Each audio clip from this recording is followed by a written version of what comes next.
ওই আমাদের নেতৃবৃন্দকে মিথ্যা মামলা দিয়ে দফায় দফায় বিচারের নামে অবিচার করে ফাঁসি দিয়েছেন।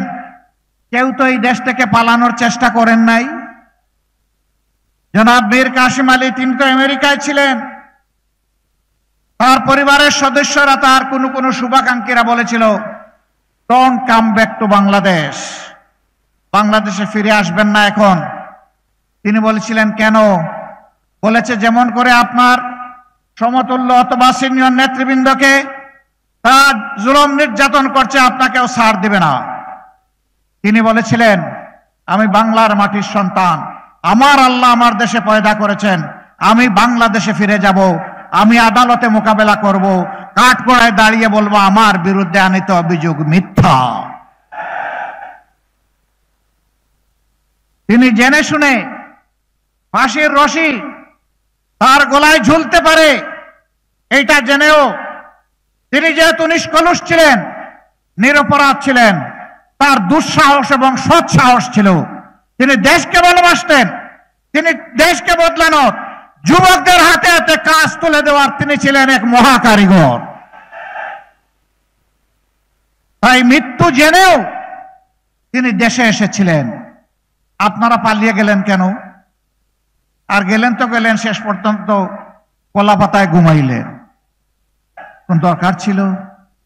সুপ্রিম কোর্টের অ্যাপিলেট ডিভিশনের বিচারপতি, আপনি হয়ে গেলেন দলবাজ।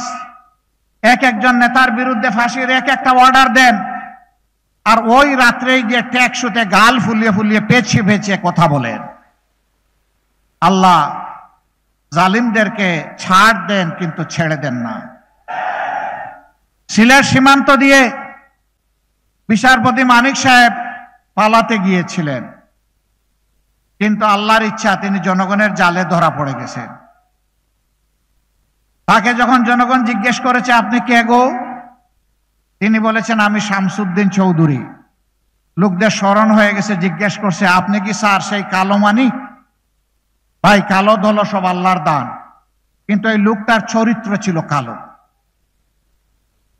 আমিও কালো, অসুবিধা নেই, আমি তো নিজের থেকে আমার চেহারা ধারণ করি নাই। আমার মাবুদ যেমনটা আমাকে পছন্দ করেছেন তেমনই দিয়েছেন, আলহামদুলিল্লাহ।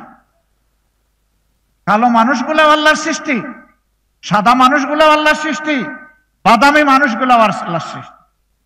হযরত বেলাল রাদিয়াল্লাহু তাআলা আনহু, তার চেহারা কালো কুচকুচে ছিল, কিন্তু আমরা গর্বিত তিনি আমাদের নেতা। আমরা আল্লাহর কাছে দোয়া করি তার সাথে যেন আমাদের হাসরও হয়, জান্নাতও নসিব হয়। তাকে যখন জিজ্ঞেস করলো আপনি কি সেই মানিক? বলে হ্যাঁ। বলে স্যার আপনি কোথায় আছেন? কই সম্ভবত ভারতে আছি। কই কেন গো স্যার, আপনি ভারতে যাবেন কেন? কই জান নিয়ে পালাচ্ছিলাম।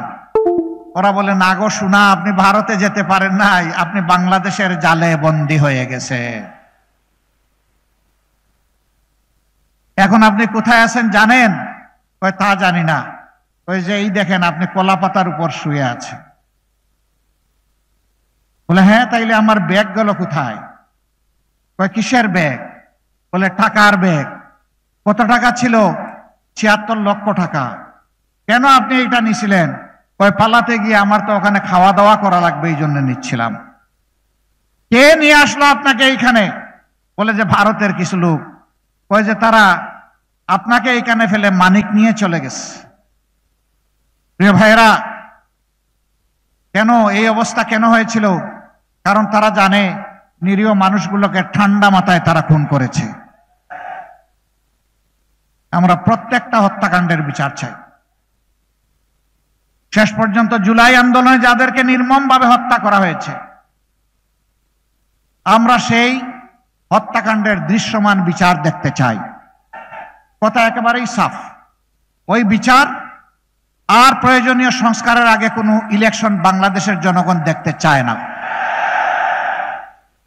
আগেই দুটো হবে, তারপরে ইলেকশন হবে। আমরা ইলেকশন চাই, তার আগে এই দুটো চাই। এই দুটো দিতেই হবে। এ দুটো ছাড়া বাংলাদেশের জনগণ কোনো ইলেকশন মেনে নেবেন না।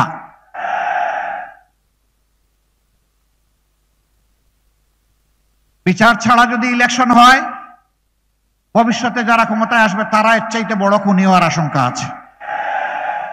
সংস্কার ছাড়া যদি নির্বাচন হয় তাহলে 6-9 ওই নির্বাচন জনগণ দেখতে চায় না।